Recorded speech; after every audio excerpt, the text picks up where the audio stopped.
amigas y amigos del balonmano, en nombre de la Asociación de Entrenadores y en el mío propio, daros la bienvenida a esta segunda jornada de este Clinic Online organizado por esta asociación que me honra presidir.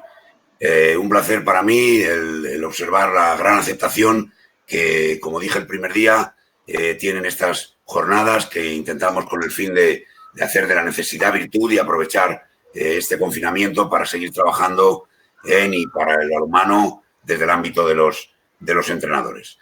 En el caso de hoy, presentar a nuestro compañero, a nuestro amigo Xavier Pascual. Xavi, que en cualquier caso no necesita de ninguna presentación, deciros que está hoy con nosotros como socio, como colaborador y como amigo de forma totalmente desinteresada y que, como digo, como elemental deber de cortesía, deciros que fue jugador en su momento de las categorías inferiores del Fútbol Club Barcelona, del Club Deportivo Chapela y del propio Fútbol Club Barcelona en la Liga Sobal. Ha desarrollado, sin embargo, es licenciado y doctor en Ciencias del Deporte y ha desarrollado, como de todos es conocido, una carrera casi diría impecable en el ámbito de los entrenadores, siendo en la actualidad uno de los más laureados del mundo dentro de sus ya 11 temporadas en el Fútbol Club Barcelona, donde ha ganado 2 Champions, 10 Ligas Asobal, 9 Copas del Rey, 5 Globes, etcétera, etcétera. Podríamos estar mucho tiempo desarrollando su magnífico historial, así como también ha sido seleccionador nacional absoluto de Hungría. Como digo, sin más, reiterar mi agradecimiento por su presencia, que da prestigio a este seminario. Y adelante, Xavi, cuando quieras, un abrazo muy fuerte en nombre de todos. Bueno, muchas gracias, José Julio. Muchas gracias a todos por poder darme la oportunidad de estar aquí con vosotros. Y bien, aprovechando la invitación, creo que voy a intentar resolver una de las cuestiones que mucha gente me ha preguntado en los últimos tiempos, ¿no? Que es ¿por qué cambiamos el modelo de juego? ¿Por qué corremos tanto? Entonces, creí que había una forma a lo mejor de poder explicarlo con algunas cosas que voy a intentaros mostrar para que entendáis un poquito qué es lo que estamos haciendo. Evidentemente, esto no es dogma de fe, sino que es nuestra opción, lo que nosotros creemos y cómo queremos entender nosotros el balonmano. Y así, es lo que os voy a intentar explicar.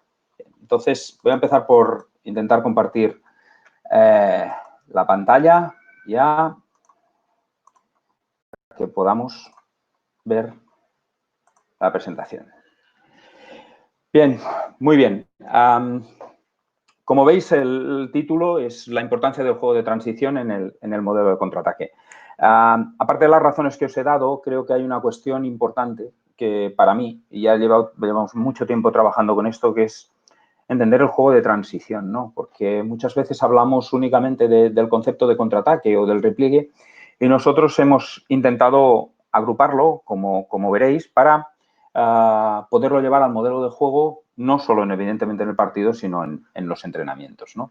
Entonces, bien, los objetivos que creo que hoy podemos tener es, primero, conocer cómo ha evolucionado el ritmo de juego, cómo está evolucionando el ritmo de juego en diferentes competiciones.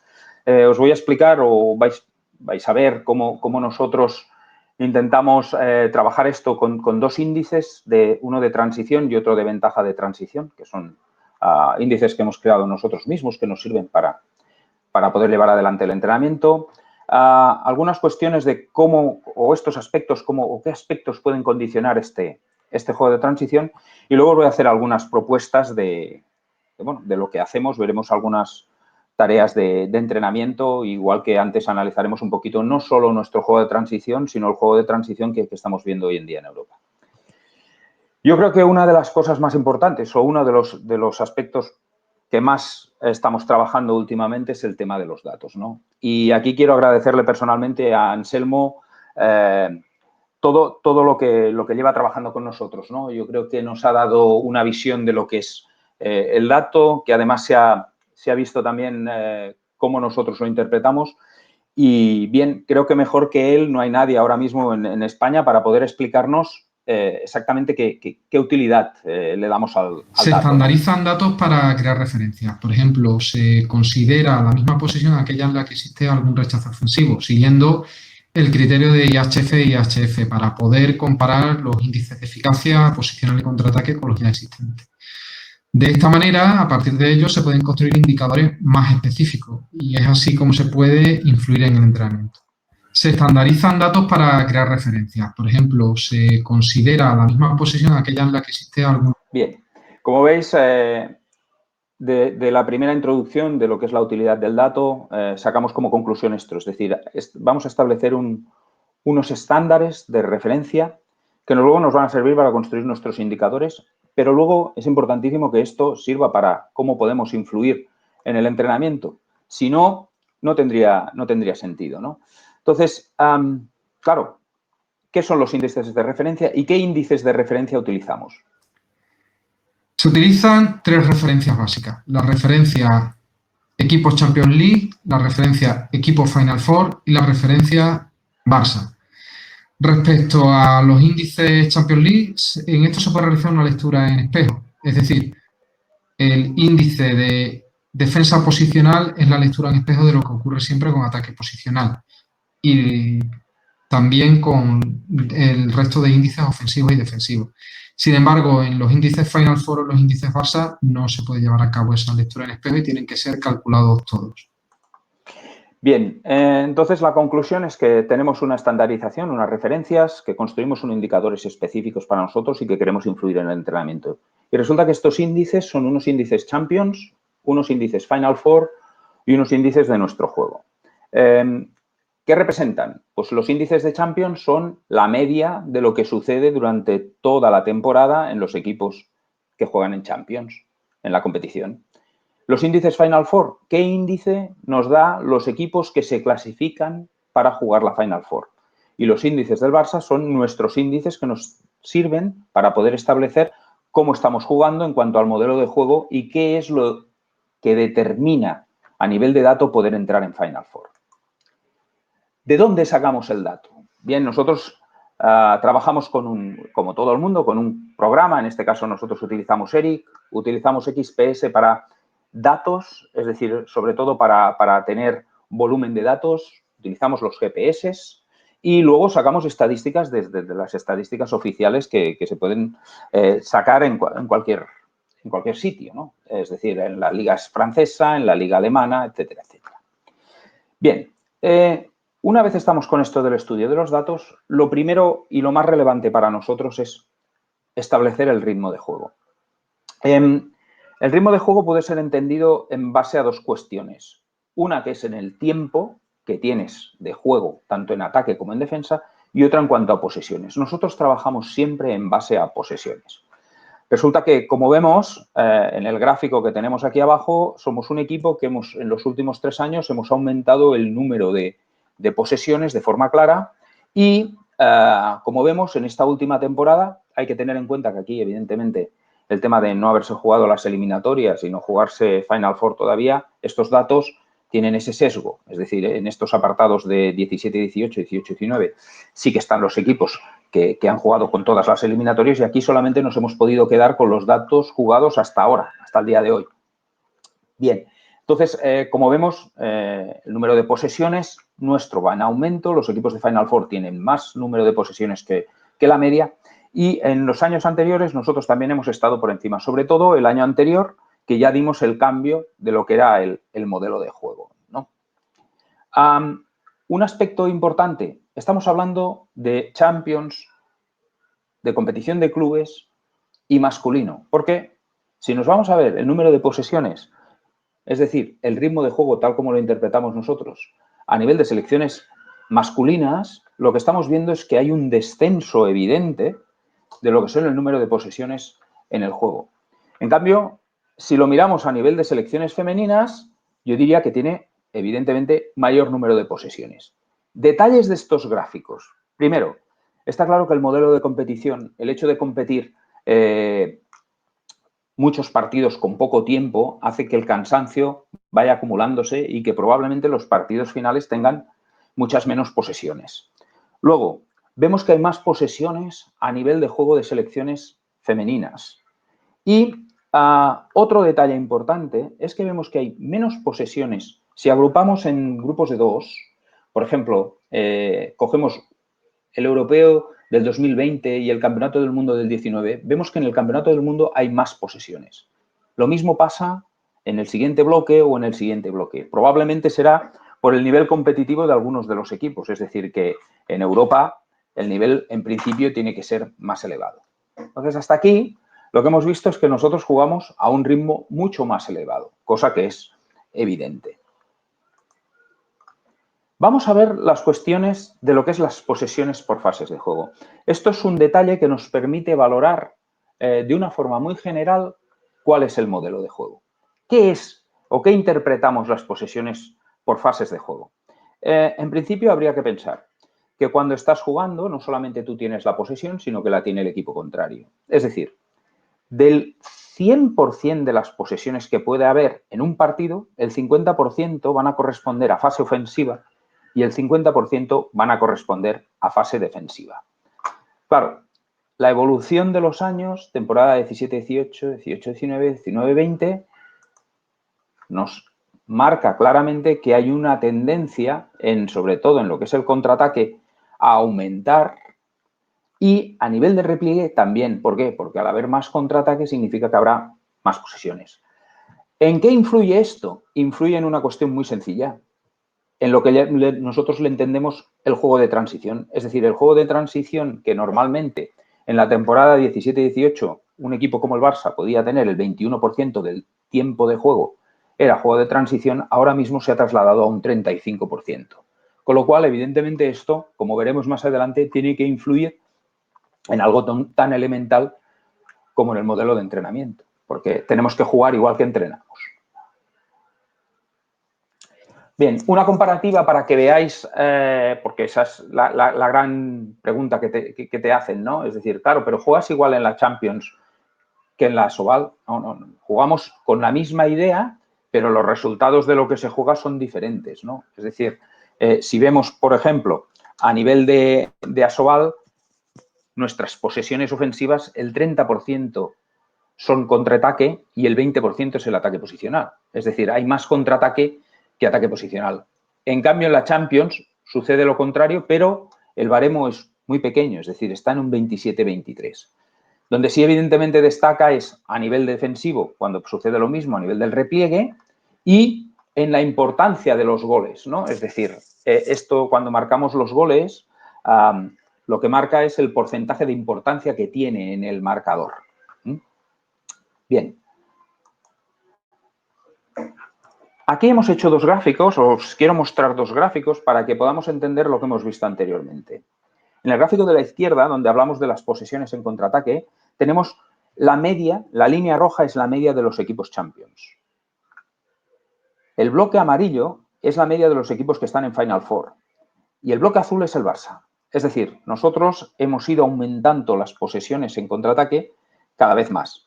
Y evidentemente, cuando pasamos al lado contrario, cuando son en ataque posicional, va decreciendo, porque tenemos muchísimas más porcentaje en el contraataque de lo que luego vamos a tener en el posicional.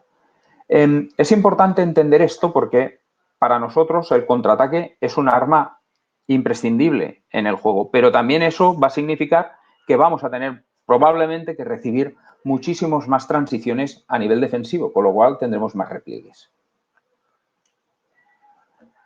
Dentro de lo que estábamos viendo, de la eficacia por la fase del juego ofensiva, algunos detalles que son importantes, porque tú puedes estar diciendo que el contraataque es mucho más importante, pero todos tenemos en la cabeza que probablemente en contraataque siempre se es más eficaz que en un ataque posicional.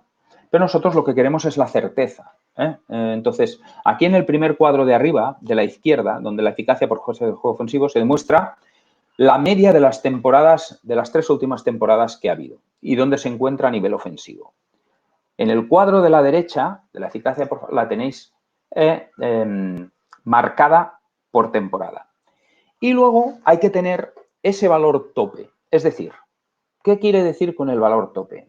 Vistos desde los estudios que hemos hecho en XPS, desde la temporada 2012-2013, perdón, vamos a echar para atrás, lo que observamos es que el ataque posicional, el equipo que más máxima eficacia ha conseguido en una temporada fue el Barça. No recuerdo exactamente la temporada, es un dato que tomamos, pero no recuerdo la temporada. Fue del 59,4. Y el contraataque, lo máximo que llegó a tener un equipo fue el 71%. Es decir, podríamos decir que eso es el máximo que tú puedes alcanzar de eficacia en una de estas dos posibilidades, en el ataque posicional o en el contraataque. Y parece claro que en el contraataque es más elevado. Entonces, si llegas a ese tope, la idea nuestra fue contraataquemos más, porque igual no aumentas el porcentaje de eficacia, pero sí que puedes aumentar la frecuencia de contraataque.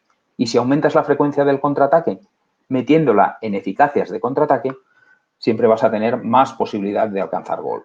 Esa es la idea y la filosofía del por qué correr tanto. Vamos a ver esto visto desde el punto de vista defensivo, es decir, en la fase defensiva. ¿Qué sucede con las posesiones en repliegue? Es decir, las posesiones en repliegue cada vez se están aumentando. Los equipos Champions, si os fijáis, van en aumento. El Barça más o menos se mantiene, pero este año ya ha ascendido. Y los equipos de Final Four van en aumento. Esto viene, como al principio de todo ha explicado un poquito Anselmo, a lo que sería no el efecto espejo, porque no están todos los partidos en esos equipos de Final Four, pero es la tendencia que se está marcando. Y eso supone que si hay más posesiones a nivel de porcentual, a nivel de repliegue, en cuanto a las posesiones en defensa posicional, pasa absolutamente lo contrario. Bien, la eficacia del juego defensivo viene marcada por la eficacia defensiva que tenemos. Eso es muy importante que nos quede claro. Es decir, mi repliegue es un 39%. Los equipos Champions tienen un 39% de eficacia en el repliegue. Es decir, en un 39% de veces no encajan gol. ¿Vale? Entonces, si observamos la media de estas 3 últimas temporadas, estamos viendo que nosotros nos estamos situando en que en el repliegue, aunque nos hayan contraatacado más veces, nos hayamos replegado más veces, nuestra eficacia en el nivel de repliegue aumenta. Aquí podéis ver distribuido todo lo que es en las últimas 3 temporadas. Bueno, entonces hasta aquí os he explicado un poquito lo que es la fase ofensiva, la fase defensiva, pero vamos a escuchar a Anselmo. Ha habido indicadores con los que trabaja el cuerpo técnico del FC Barcelona que me han sorprendido.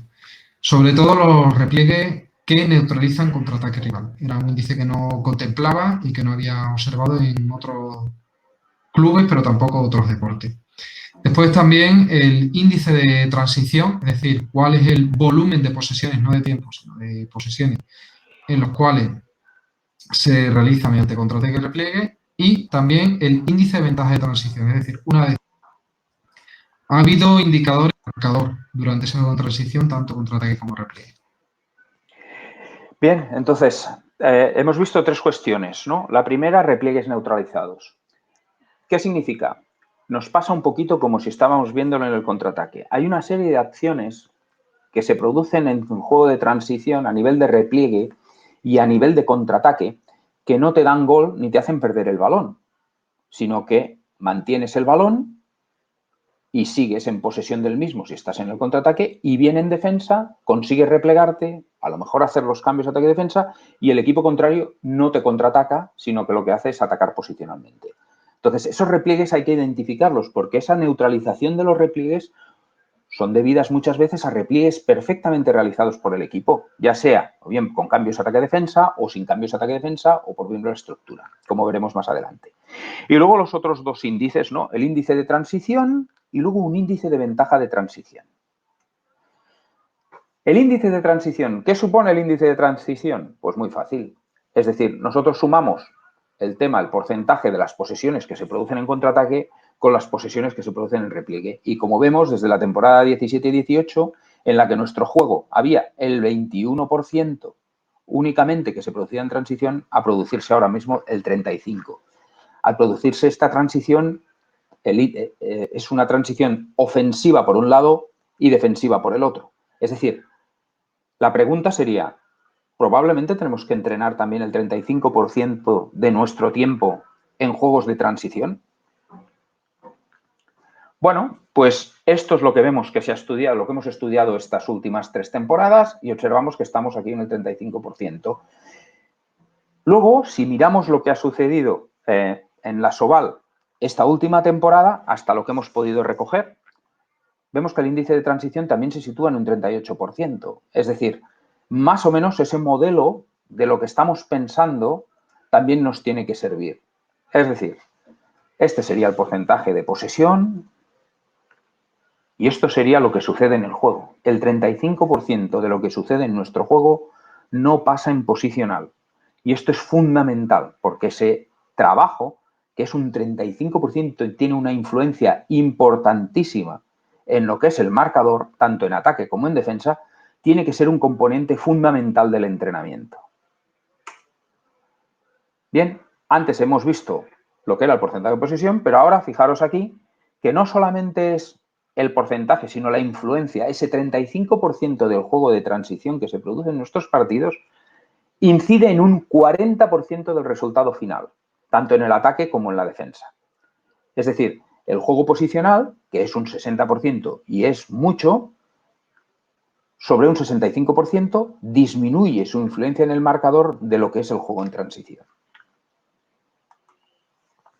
Vamos a ver una comparativa de lo que son los goles en transición y para eso hemos cogido los 3 últimos años de nuestro equipo para explicarlo. Si os fijáis, el punto amarillo sería lo que sería la línea amarilla, perdón, el repliegue o todo lo que sería el repliegue, sería el porcentaje, los goles de repliegue partido por los goles encajados totales. Y en cambio la línea azul son los goles que conseguimos de contraataque respecto a los goles totales conseguidos. Y para nosotros este es el índice de ventaja de transición. Es decir, la diferencia que hay entre los goles o el porcentaje de los goles encajados en transición y los goles que conseguimos en ataque. Bueno, pero esta es una referencia. Necesitamos, como hemos visto desde el principio, dices, muy bien, esto es lo tuyo, pero tenemos que compararlo. Vamos a ver si el resto de equipos también pasa. Y entonces hemos hecho una comparativa con los equipos de Final Four. Y resulta que los equipos que llegan a Final Four obtienen estos resultados. Y el índice de ventaja de transición, si nos fijamos, está mucho más elevado. Es decir, en la temporada 17-18 estaba en un 15 y luego fue bajando. Bien. Perdón, aquí hay una rata, es un 8. Está mal sumado, es un 8 y pico, más o menos. Bien. Una vez hemos explicado lo que es el índice de transición, el juego de transición, como lo entendemos nosotros, ahora que ver cómo lo condicionamos o qué es lo que condiciona el juego de transición donde nos encontramos. Es decir, tanto en el contraataque como en el repliegue en la Champions, por ejemplo. Entonces, cuestiones que debemos de tener en cuenta. Una primera, evidentemente, los cambios de ataque-defensa. Es decir, el número de cambios que se producen y la estructura defensiva-ofensiva que tiene un equipo si no hace cambios. Otra cuestión a tener en cuenta, la zona del banquillo. Es decir, ¿está en la zona derecha o la zona izquierda? ¿No es influencia? Bueno, hay que estudiar a los equipos porque veremos luego en un vídeo cómo a lo mejor algún equipo desde la zona derecha realiza un contraataque y desde la zona izquierda realiza otro contraataque. Otro aspecto, la posición del cambio. Cambio corto, cambio largo. Esto también influye mucho a nivel de estrategias de partido para poder pedir la posesión o no al inicio, cuando es el campo que escogemos, ¿no? Por si queremos jugar, si tenemos un jugador que es especialista, ofensivo, en un lateral sobre todo, para poder condicionar dónde queremos tener el cambio largo, si en la primera o en la segunda parte. O modificar la estructura o el planteamiento de estrategia que tengamos. Otra cuestión, el jugador. Es decir, ¿quién es responsable de subir el balón? ¿Es el jugador en concreto? ¿Es Bombach el que va a llevar el balón? ¿O es que Seguet siempre lleva el contraataque por la zona central? Otra cuestión, el saque de centro. Cuando un equipo hace saque de centro y hace contragol, ¿hace la misma acción o tiene una acción diferente. Es decir, hay muchísimos condicionantes. Y además se añade uno importantísimo, que es la situación de igualdad numérica, superioridad o de inferioridad.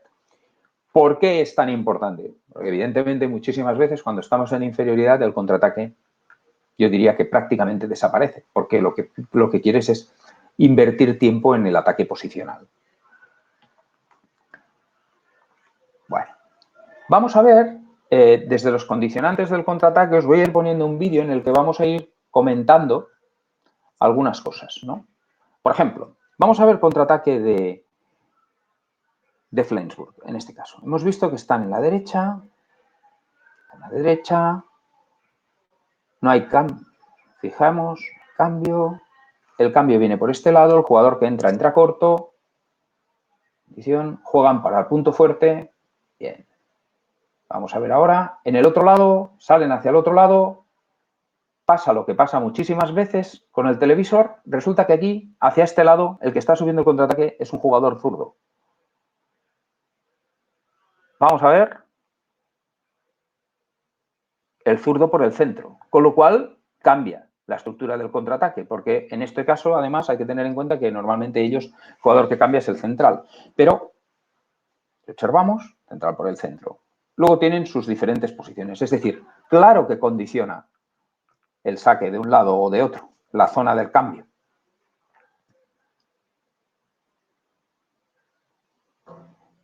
Vamos a ver una estructura en la que no hay cambios. Cuando no hay cambios, ¿qué pasa? Por ejemplo, Kiel. Kiel juega, en este caso, juega con doble pivote. ¿Por qué? Pues porque la estructura defensiva que tiene prefiere correr para luego poder hacer los cambios. Tú también puedes decidir hacer cambios, no hacer cambios, o, por ejemplo, aquí en este caso, hemos visto que con uno más seguían jugando, pero ahora hemos visto cómo hacían el cambio directo. Es decir, dentro de lo que es la estructura del contraataque y de este juego de transición, ahora estamos viendo la parte ofensiva, influyen todas las condiciones que estábamos marcando, con lo cual, cuando estemos realizando el estudio del equipo contrario, todos esos condicionantes deben ser tenidos en cuenta. Porque, por ejemplo, ahora a ver si hay otra repetición de... Fíjense, está entrando por aquí, el lateral derecho es diestro, es Nilsson, porque le está cogiendo el cambio largo. Condiciona muchísimo. Muchos equipos, después de gol, hacen que el extremo esté desdoblado. Eso... Y a partir de ahí jugar. Vamos a ver. Cambio directo desde el centro. Cañes es el que decide. Está subiendo por la zona central, pero decide él. Juega muy simple, Seguet. Cuestiones tácticas de táctica individual. Tienen presión. Entonces, mantienen siempre sus espacios de ataque. Mucha amplitud. Los conceptos típicos del contraataque. Pero, otra vez. Y ahora no es Bombach, es Cañé. Mantienen la estructura, observar los laterales. Vamos a ver, nosotros, por ejemplo, cuando está jugando Jure Dolenech. Vamos a estructurar el contraataque teniendo en cuenta que está con un cambio lejano. Entonces, bueno, una opción. Poder jugar una permuta en este lado para dar salida en puntos fuertes.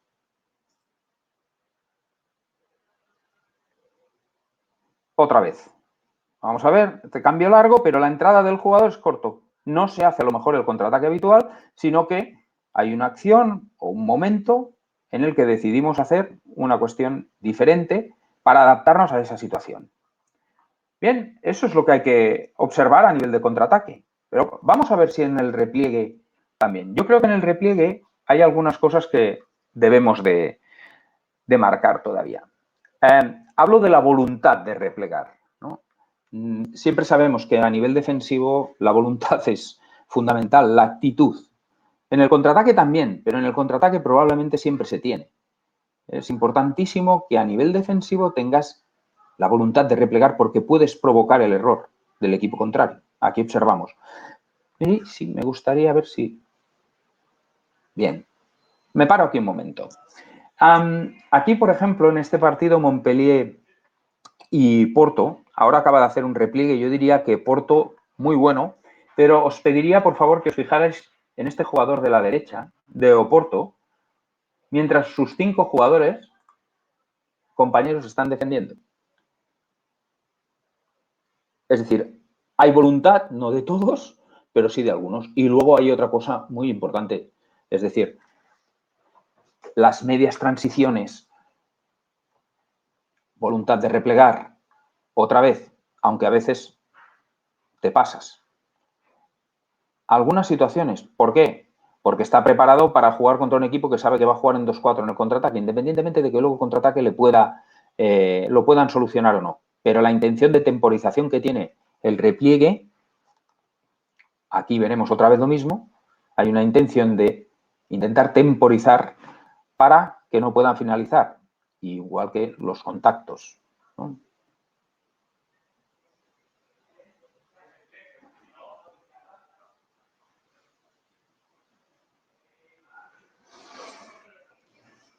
Bien, cuando nos encontramos contra un equipo que evidentemente está jugando un sistema de contraataque tan fijo como este, puedes perfectamente preparar en el partido, igual que Tony el otro día os hablaba de las cuestiones individuales, a nivel colectivo pasa exactamente lo mismo, ¿no?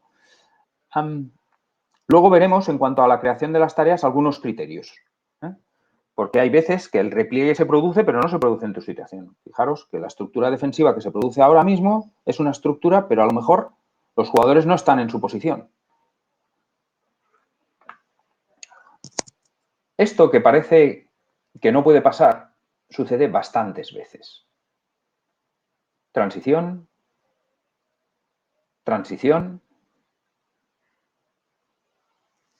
Hay que seguir, ¿eh?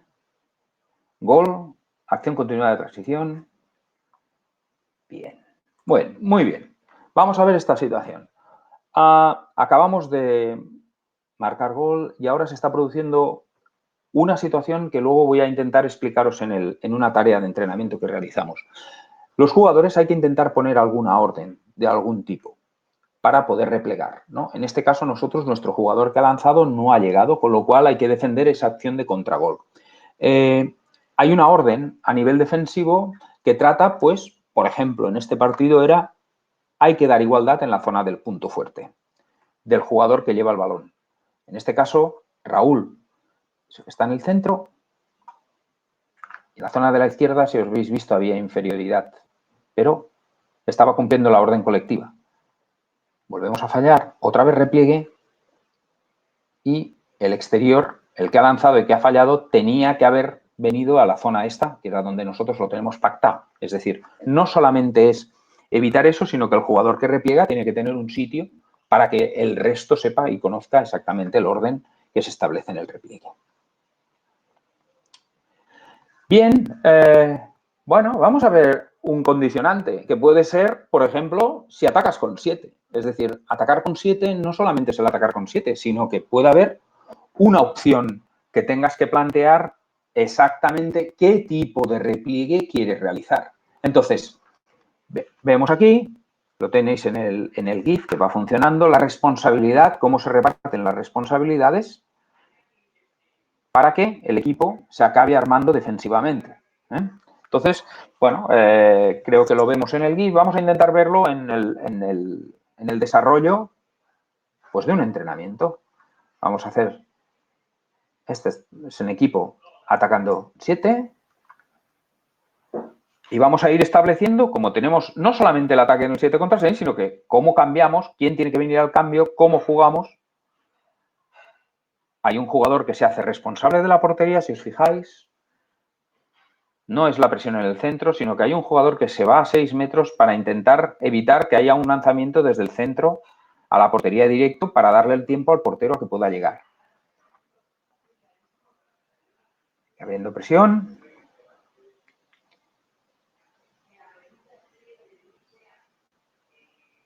Un jugador que se va rápidamente a buscar la portería para defender y luego para entrar.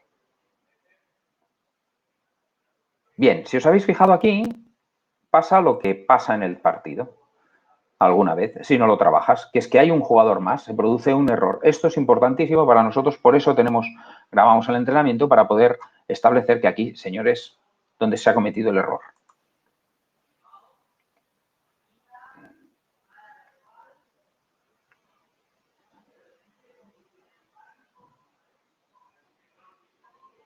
Repliegue. Cambio, este jugador se encarga de la portería, el portero que entra.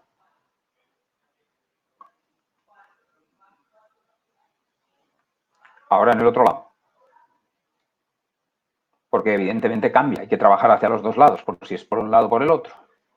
Cambio, un jugador que se encarga de la portería para el saque de centro, el portero que viene para el jugador de aquí.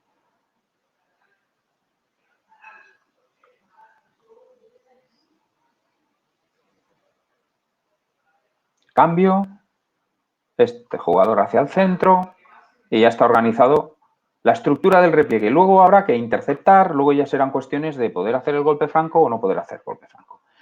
Uno de los problemas que nos encontramos con esto es que en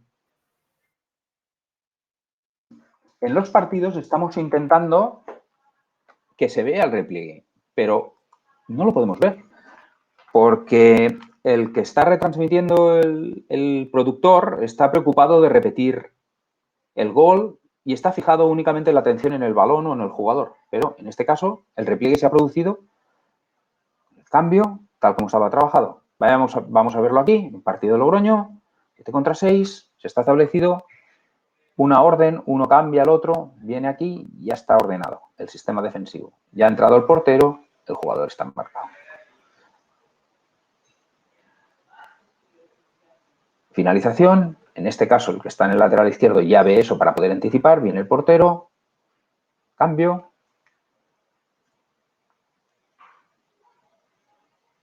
Aquí hay una orden, cambia, que yo no voy al cambio por la finalización que ha habido y el jugador, que no es de los que tiene que venir al orden, tiene esa posibilidad. Es decir, que el jugador que está en la primera línea, que es la primera línea de repliegue, es el que decide si sigue él o se tiene que venir al cambio. Y los extremos tienen que estar atentos a la posibilidad de que eso se produzca o no se produzca.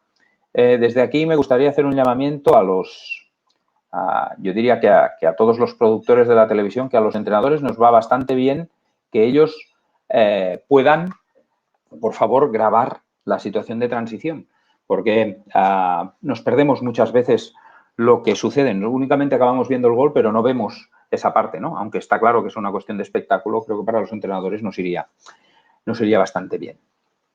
Bien, vamos a proponer tareas para todo lo que hemos visto.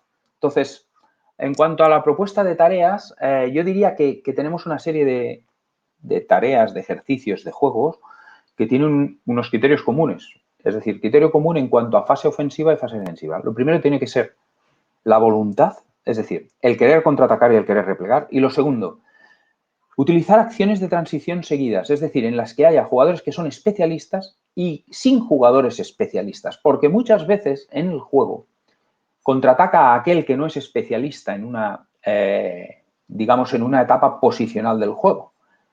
Nosotros, Thiagus no es un jugador especialista en el juego de ataque posicional, pero sí que puede ser una persona que en algún momento lo podamos utilizar en una situación de contraataque. Entonces, es importante que esos jugadores estén habituados para el contraataque, pero lo mismo que si hacemos a nivel defensivo en el repliegue. Si tenemos a Jure Dolenech, también tenemos que hacer que trabaje en situaciones de repliegue porque va a haber veces que no va a poder hacer el cambio ataque-defensa.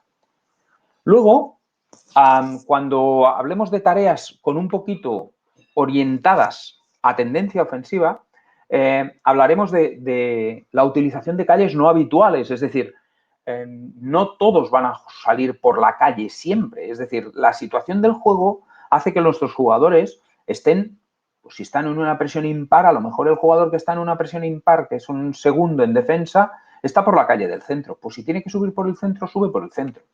Es decir, no únicamente en calles fijas. Segundo, establecer continuidades ofensivas fuera del puesto específico, es decir, no solamente desde mi lateral. Si yo estoy en el centro, también tengo que saber cuál es la continuidad que tengo que hacer, ¿no? Luego, la introducción del cambio ataque-defensa directo o posterior, es decir, primero contraataque y luego cambio, o primero ya cambio directamente y meto al tío que está. Y luego, la estructura, es decir, cuando hablemos a nivel de una tendencia ofensiva, tocaremos estos detalles. Y cuando lo hagamos a nivel defensivo, pues bien, haremos defensas con estructura, pero con defensores que son especialistas ofensivos. Es decir, Claro, si no puedo hacer el cambio, tengo que mantener el repliegue con jugadores que son especialistas ofensivos, pero esa gente no puede venirse al cambio. Primero tiene que leer cuándo tiene que venir el cambio y segundo tiene que establecer claramente que si no tiene que tener una estructura. Luego, una defensa con estructura, pero con defensores que no se encuentran en sus puestos específicos. ¿Por qué? Porque puede suceder perfectamente que por los cambios ataque y defensa no estén justamente en el sitio que les corresponde, que no sea su sitio habitual o donde ellos en principio tienen que estar situados, ¿no? Y luego defender con los cambios defensivos. Clarísimo. Y defender contra ataques específicos. Es decir, hay que tener en cuenta qué tipo de contraataque nos vamos a encontrar y cómo lo vamos a meter dentro del entrenamiento para que el equipo se adecue a qué tipo de repliegue vamos a realizar. Entonces, os voy a ir poniendo algunas propuestas de tareas. Esta es una tarea que utilizamos, nosotros le llamamos el estimulín, pues es una tarea en la que no hay fase de juego posicional, ni defensa ni ofensiva, sino que únicamente es contraataque, repliegue,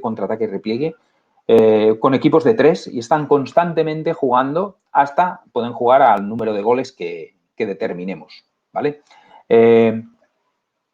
Esta tarea tiene una cosa muy buena además, que la podemos trabajar a nivel condicional. Nosotros utilizamos mucho estas tareas para el trabajo condicional porque la eficacia es la que condiciona la duración del trabajo. Es decir, si jugamos a 6 goles, pues evidentemente jugamos a 6 goles y si estás fallando el lanzamiento a portería, pues estás trabajando muchísimo más tiempo, ¿no? Con lo cual incides en algo importantísimo en esto. Vamos a ver esta tarea, ¿vale? En el vídeo, cómo se inicia de un equipo y ahora 3 contra 2. Nunca hay situaciones posicionales. Nunca. Siempre son situaciones de contraataque. El equipo que una vez se lanza, el equipo que está esperando saca el balón para correr y se producen situaciones de 3 contra 2 en uno y en el otro lado que deben finalizarse. No tienen por qué haber pase. No nos interesa. Nos interesa la resolución de la situación. Constantemente. Constantemente. Se producen situaciones de 2 contra 1, de 3 contra 2, de 1 contra 0, la cual cosa hace que los otros dos estén replegados, que haya amplitud, finalizaciones. En este caso nosotros jugamos a 6 goles, normalmente.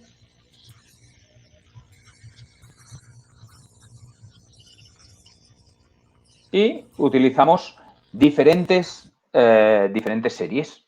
¿Bien? Bueno, muy bien. Hemos visto este. Vamos al siguiente. Vamos a ver otra tarea que utilizamos dentro de lo que nosotros denominamos criterios comunes. Se trata de tareas de organización de contragol y del repliegue. Es decir, no solamente tenemos que organizar el contraataque o el contragol, sino que debemos de organizar, evidentemente, el repliegue. Tenemos que dar ciertas órdenes, ¿no? Entonces, veréis que juegan en una zona determinada en la que tienen que darse 3 pases para lanzar a portería, no puede haber falta y a partir de ahí hay juego continuo. Si hay gol, saque de centro, contragol de un equipo, el jugador que ha lanzado siempre se va a quedar en la zona del centro para poder sacar, de tal forma que lo que buscamos también es una finalización rápida en situaciones de 4 contra 3. Entonces, vamos a ver la tarea. Esta es la tarea que os he explicado. Este es el espacio. Tenemos el GIF. Estos jugadores tienen este espacio verde para poderse mover, realizan los pases, a partir de aquí lanzamiento. El portero saca de centro, 4 contra 3. El jugador azul que ha lanzado es el que se va al centro para que en cuanto haya gol en el otro lado, saque de centro y otra vez contragol en el lado contrario. En el caso de que no conseguirá el gol, el jugador que está en el centro lo que hace es ir a portería en contraataque de situación normal, ¿no? Defensa más o menos individual y si se intercepta el balón, se juega. Les contamos siempre los goles de uno y de otro lado porque competimos siempre con goles. En 2 equipos, ahora os fijaréis, han competido, bajan, contraataque, contragol, repliegue, el equipo está replegado, luego ya hay la orden que haya de un lado o de otro Y ahora os fijáis que los 8 jugadores se apartan y entran otro. De tal forma que el esfuerzo es importante en ese momento del juego, pero luego recuperamos. Y van sacando, una vez sacan los azules y una vez sacan los amarillos. ¿Por qué? Porque el equipo que saca tiene posibilidad de conseguir 2 goles. Es decir, ahora mismo está amarillo jugando. Si consigue gol, tiene gol. Ahora hay posibilidad para el equipo azul de meter gol, pero luego va a haber otra vez posibilidad del equipo amarillo para poder conseguir gol. Y esta es la idea constante del juego en transición. Es decir, estamos buscando que constantemente haya juego de transición en uno y en otro lado. El jugador que ha lanzado es el que se queda para el saque, el equipo azul contraataca, amplitud.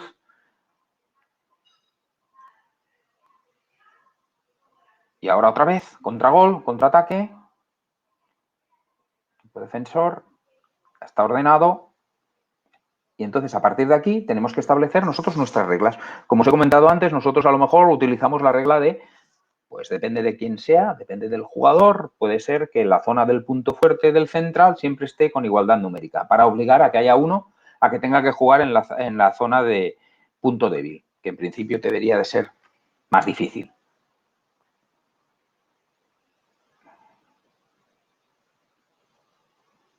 Estas son tareas que utilizamos muchísimo al inicio de los entrenamientos. Una vez hemos calentado los porteros, rápidamente introducimos tareas de juego de transición, decisión constante en superioridad, para que podamos decidir. Perdón. He venido aquí. Bien, vamos a ver la siguiente. Bien, vamos a ver ahora otro bloque que serán tareas que podemos hacer o bien con una tarea con una tendencia ofensiva o bien con la misma tarea aplicando una tendencia defensiva. Entonces, una de las cuestiones que más nos preocupa a nosotros en el juego y que nos estamos dando cuenta en el tema de la transición es la dificultad que tiene el hecho de el cambio de rol. Es decir, cuando estamos, y es una cuestión de filosofía, si os habéis fijado, cuando se produce el primer pase, están todos los jugadores con redondas, porque no van a saber si atacan o defienden, porque ese balón se va a luchar. Es decir, el entrenador va a pasar el balón, todo el mundo está en ataque. En el momento en que uno consigue el balón, el otro equipo es el que pasa a ser el defensor. Y luego la orden es la siguiente. Cada uno, el juego de ataque, tiene que cumplir su contraataque normal, pero el equipo que está en defensa debe replegar a su sitio. ¿Por qué? Porque así provocamos que haya cruces de jugadores de un lado a otro y situaciones de contraataque que se producen mucho más extrañas en cuanto a la finalización. Entonces, esta tarea, por ejemplo, se puede hacer perfectamente introduciendo un cambio ataque-defensa. Es decir, podemos meter que el equipo que esté en ataque tenga que hacer un cambio ataque-defensa en la segunda línea o en la primera línea. Veréis que los jugadores estarán en el centro del campo. La gente que está en el centro del campo es la segunda línea ofensiva y la gente que está en el área propia es la primera línea. Aquí estamos viendo cómo se está trabajando con un cambio de ataque-defensa para estructurar el sistema defensivo. Entra un central defensivo que se ha tenido que colocar en el segundo. El ataque mantiene la estructura que tiene de calles con la tarea que estaba marcada. El entrenador recoge azules. En ese momento todo el mundo sabe quién está en ataque y quién está en defensa. Se producen errores de quién es el que no va al repliegue, quién es el que cambia, que es lo que realmente luego sucede en el partido. Muchas veces cuando estamos jugando contra un equipo rival, que se producen situaciones en las que alguien se equivoca, no hay un repliegue o hay ventaja, ¿no? Constantemente se están produciendo situaciones de finalización sin saber el rol que tiene el jugador hasta que el entrenador no pasa el balón o lo luchan. Naranjas devuelven el balón al portero, naranjas se ponen en ataque, amplitud, cada uno a su calle. El equipo azul defiende, ya se han descontado y el ataque tiene que aprovechar esas situaciones para poder finalizar. Hay que leerlo cuando está sucediendo. Ahora, balón al portero, cualquiera puede atacar, produce situaciones de contraataque constante y absolutamente diferentes, buscando el tema de la finalización para jugar constantemente en transición. Fijaros, los cambios se han equivocado, hay que aprovechar cuando un equipo contrario, cuando el rival se equivoca en cuanto a la estructura del cambio, que si vienen al cambio o no, hay que verlo para poderlo realizar. Y la mejor forma que hemos encontrado es reproducirlo lo más rápidamente posible, situaciones de toma de decisión. Aquí se ha estructurado perfectamente el sistema defensivo, ya está el 6-0 y a partir de aquí el 6-0 ya defiende como normalmente debería de ser habitual, porque ya se ha detenido el contraataque. Sí que es cierto que nosotros el contraataque lo mantenemos hasta el golpe franco, ¿no? Hasta el golpe franco o que, evidentemente, como sucede aquí ahora, se pierda el balón. Bien. Otro ejemplo que os voy a poner. Este es otro de los ejercicios que también utilizamos para defender un contragol y para hacer un contragol. Podemos hacer que un equipo, por ejemplo, en este caso, compitan a 7 metros, se empieza siempre jugando con 7 metros y a partir de ahí se mete otro balón para que se finalice. Se lanza a 7 metros, el entrenador mete un balón y a partir de ahora hay ventaja para solucionar. Si os fijáis la estructura defensiva, aquí en este caso era por donde baja el jugador que está lanzando, la defensa se tiene que ir al lado contrario, si puede. Y esa es la estructura. Entonces, bueno, lo podemos hacer también con una situación de contraataque. En este caso estáis viendo que el jugador, en lugar de hacer un lanzamiento de 7 metros, lo que ha hecho es una situación de contraataque. Y así compiten los dos equipos. Podemos competir por número de goles, podemos competir por lo que queramos. Pero la idea es esa. Es decir, ahora contragol y defensa del contragol del equipo contrario. Estructurando cómo lo hacemos. Vamos a verlo.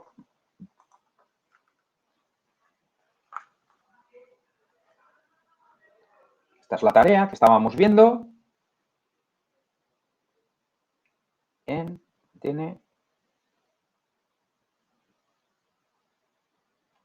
Evidentemente, cada posesión cambiamos uno y otro lado. Y hasta el golpe franco, ¿vale? Hay que tener cuidado con estas tareas porque a veces a los jugadores se les puede ir un poco la pinza y hacer exclusiones. Y la exclusión nosotros la castigamos con gol, ¿vale? Hemos visto que aquí el jugador que había lanzado ha tenido la orden de bajar al centro para replegar en 5-1. Tenemos diferentes estructuras a nivel de repliegue, dependiendo del momento, para poder hacer contraataque, el equipo contrario ataca, repliegue, si va por el centro, bien, otra vez.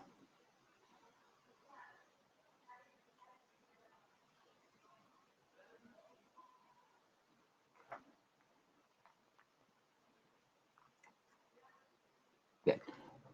Nosotros en este caso, este tipo de ejercicio, igual que el anterior, con el tema del 7 metros podemos aprovechar perfectamente el tener especialistas para que sean especialistas en 7 metros los que lanzan, para que nuestros porteros estén atentos a que los que les están lanzando son los especialistas, con lo cual también es un buen entrenamiento para ellos.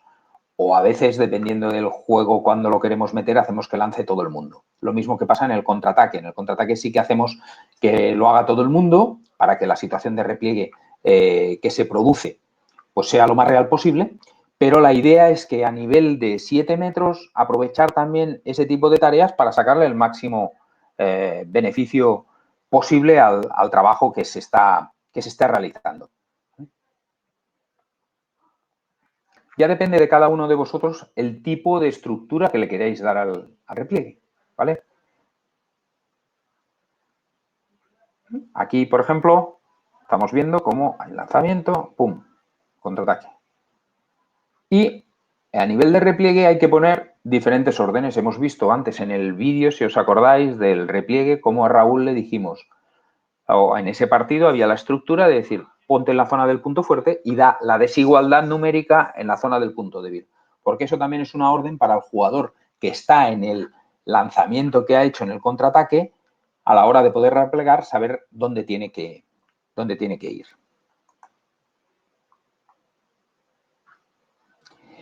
Bueno, pues esto es un poco lo que os he querido presentar.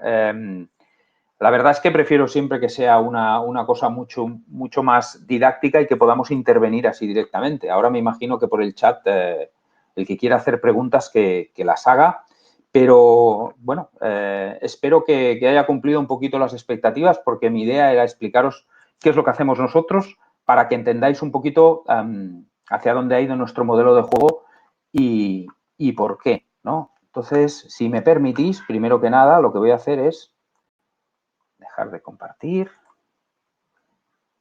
Bien, perfecto. Pues a partir de aquí vamos a ver, me voy a meter ahora en lo que son las preguntas, lo que tenga por aquí. Bien, sola la victoria. A ver. En el ataque 7 contra 6, si se pierde el balón, recomiendan dar un repliegue activo o un repliegue directo a 6 metros para proteger los lanzamientos largos a las porterías vacías. Bien, yo creo que cada uno tenemos nuestra idea. Hay un peligro con meter a un jugador, y lo hemos visto en diferentes competiciones, y es opinión. Yo aquí hablo de opiniones que no son ni mejores ni peores, sino que son las mías. A mí no me gusta demasiado que un jugador se vaya al centro del campo, a la zona de donde se va a sacar del centro. Primero, porque pueden incurrir en 2 minutos clarísimamente. Segundo, porque como sea en una situación final de partido, además vas a tener los 7 metros en contra. Y nosotros preferimos establecer otro tipo de repliegue. Nosotros mandamos a un jugador siempre al punto de penalti a defender.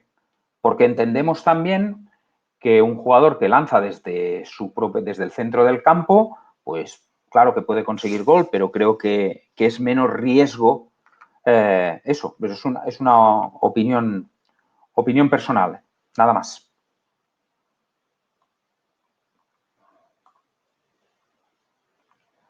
Bien, parece ser que a nivel de chat no funciona, no sé por qué.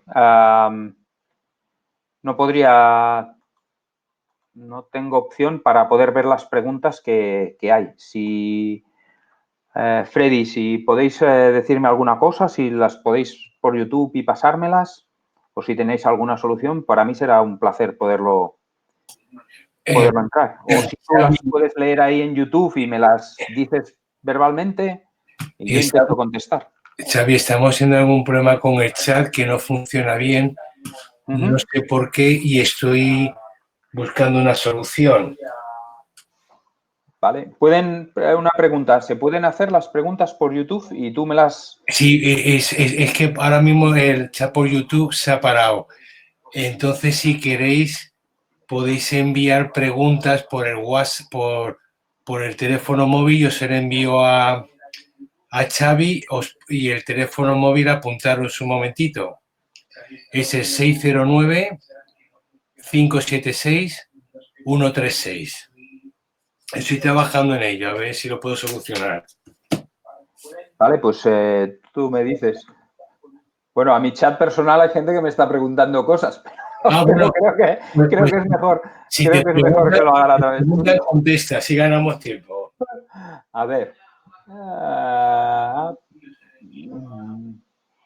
Bueno, hay una cuestión aquí de Anselmo, que justamente es el que me ha comentado. Bueno, si alguno tiene alguna pregunta también para él a nivel estadístico, yo os puedo decir, pero bueno, que si alguno me lo quiere trasladar también, yo se lo puedo enlazar, ¿vale?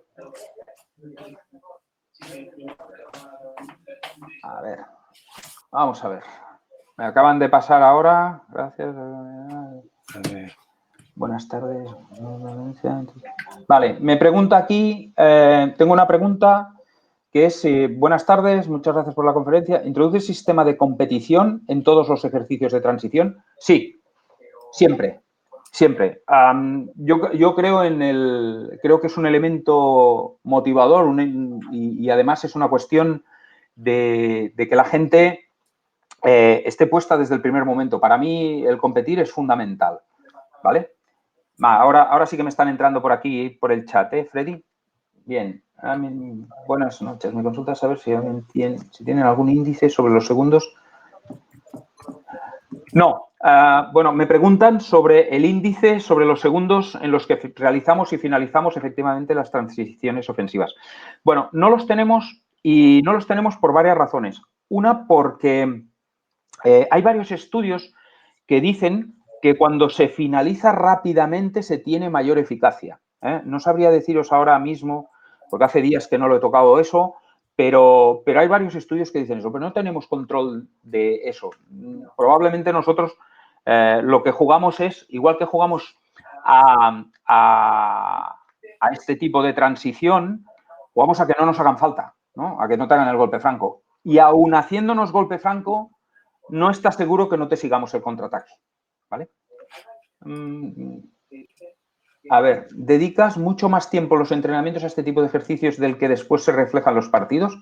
Bueno, yo creo que nosotros, ya te digo que los partidos, los datos que os he expuesto son datos de lo que es lo que sucede en el partido.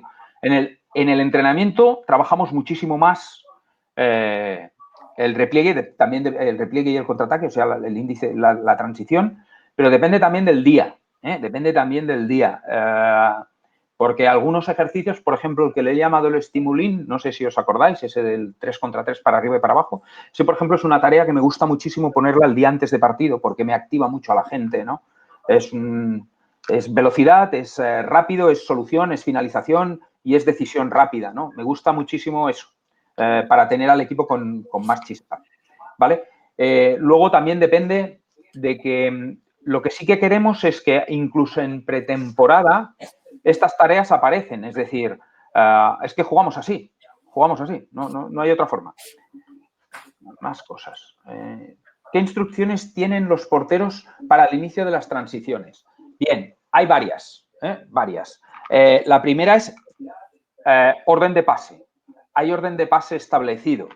Evidentemente el directo y el segundo es una búsqueda sobre los laterales y la tercera es sobre el jugador que coge la calle del centro.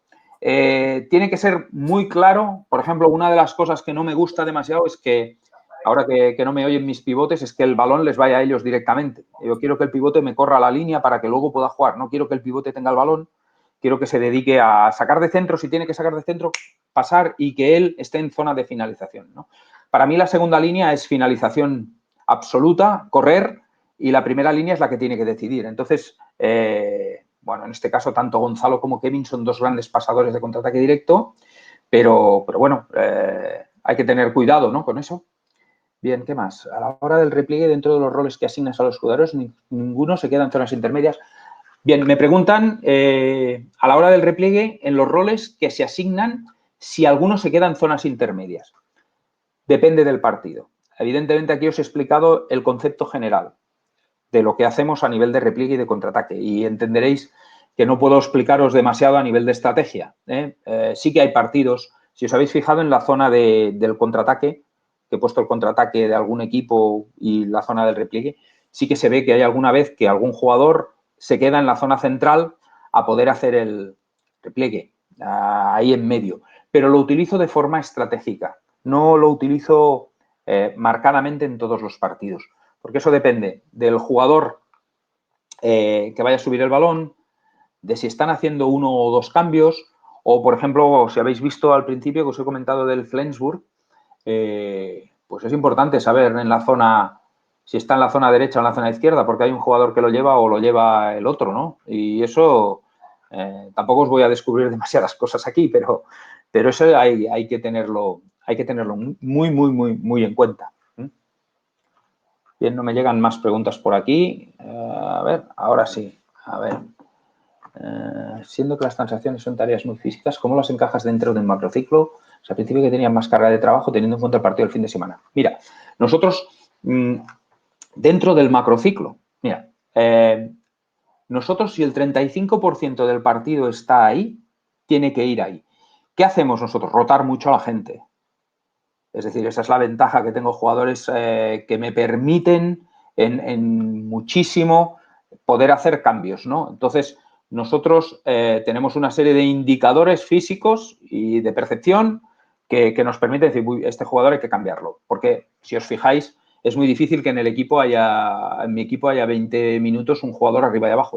Yo diría que pocas veces se utiliza, ¿vale? A nivel de lo que me dices del macrociclo, yo es que ya trabajo directamente con microciclos. Porque luego cuando estamos a nivel de temporada, no tengo tiempo de entrenamiento. No hay tiempo de entrenamiento, porque si juegas, por ejemplo, juegas el miércoles y juegas el sábado, no es que juegues, es que te tienes que desplazar. Y es que luego tienes que dar descanso a los jugadores. Entonces, yo prefiero entrenar más corto, pero muy intenso. al principio también, en cuanto a los datos, he puesto el tema del WIMU, y en el WIMU a nosotros nos permite perfectamente controlar cómo está el jugador, además de las percepciones del RP que recogemos después, ¿vale? A ver.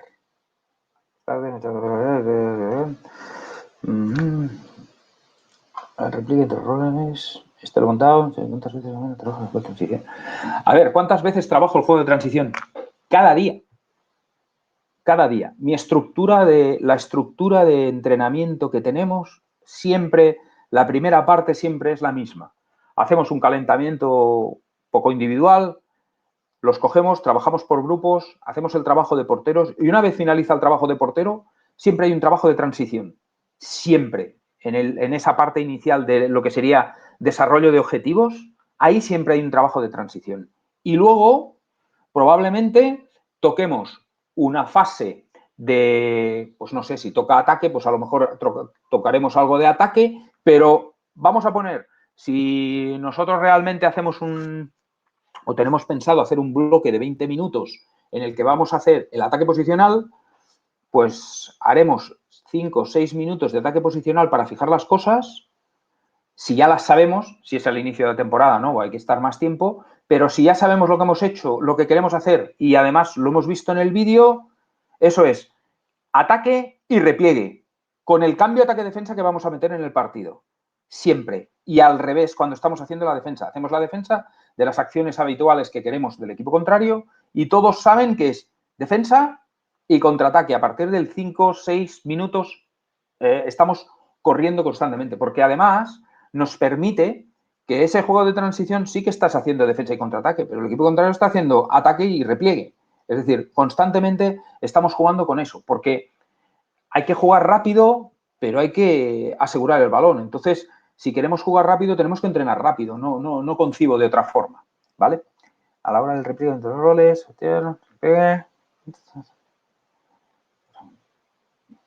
bueno, esta pregunta va a lo mismo, los trabajo todos los días, ¿eh? Siendo las transiciones empíricas, ¿hay alguna opción por tío subir el contraataque? ¿Es obligatorio en otra? Bueno, aquí uno me pregunta si hay alguna opción para Teos para subir el contraataque o es obligatorio no pasar la mitad de la cancha. Depende del día y luego depende de qué le haga caso, que eso también depende mucho. Sí que he tenido un jugador que era Magnus Jeremir, que no había ni que decírselo, que él directamente se venía, ¿no? Pero bien, Thiagus trabaja los contraataques igual, porque hay veces que él es un jugador que intercepta balones y que está subiendo por calles que no son probablemente la suya. Igual si jugara en ataque posicional tendría que ocupar la zona del lateral izquierdo, pero hay muchas veces que le vemos subiendo por el centro, ¿no? Incluso alguna vez ha subido hasta el pivote, ¿vale? ¿Por qué se dan más transiciones y juego más rápido en femenino por un componente físico? Pues mira, no lo sé. Me pregunta Pedro Moreno que por qué se dan más transiciones y juego más rápido en femenino. ¿Por un componente físico? Mira, yo soy mucho más especialista en el masculino que en el femenino. Creo que esa es una pregunta que podríais trasladársela a Ambros el viernes, que seguro que va a ser súper interesante. Pero sí que es cierto que con los datos que hemos recogido se ve que hay más posesiones y también hay más pérdidas de balón, ¿eh? Pero no sé. Yo lo único que interpreto son los datos de lo que hay, ¿no? Y os voy a poner un ejemplo. Muchas veces las sensaciones que tenemos no son la realidad, porque necesitamos certezas, ¿vale? Hay cosas que sí, pero hay cosas que a veces no. Y nos ha pasado, por ejemplo, analizando equipos, ¿no? Por ejemplo, uno de los equipos que todo el mundo dices, ¿quién juega muy rápido? Y se te viene en la cabeza muchas veces el Flensburg. Y resulta que cuando ves luego lo que pasa en el juego, no tiene tantas posesiones. Es decir, tiene un buen contraataque, a lo mejor, pero luego sus ataques son muy largos, con lo cual reduce mucho el ritmo de partido. Y eso también puede ser una cuestión de estrategia que hay que tener muy en cuenta. Nosotros hace 4 temporadas, no teníamos tanta gente en la primera línea. Fue el año que fichamos a Aaron, o que Aaron Palmarsson se incorporó y se incorporó tarde. Jure Dolenech se lesionó en la pretemporada y jugó durante todo el año que no podía jugar y estábamos únicamente con cuatro jugadores de primera línea enteros. Y entonces lo que hacíamos era intentar alargar el ataque, ¿no? Pues con inicios que el único objetivo que tenían en ese caso era gastar el tiempo, ¿no? Nos jugábamos el partido a otra cosa. Ahora, desde que tenemos este modelo de composición de plantilla, pues creemos que nos va mejor ese estilo, ¿no? Eso no quiere decir que puedas ganar o no, sino que se trata de que el modelo sea lo que nosotros realmente queremos. Y para eso nos sirven los índices. Los índices, sobre todo, nos sirven no para que os los pueda enseñar aquí, que sí, pero nos sirven para que a nosotros nos esté diciendo que lo que estamos haciendo, lo que estamos entrenando, va directamente a incidir en lo que luego queremos jugar. ¿Vale? Bien, creo que ya no hay más preguntas. Bien, pues adelante, José Julio.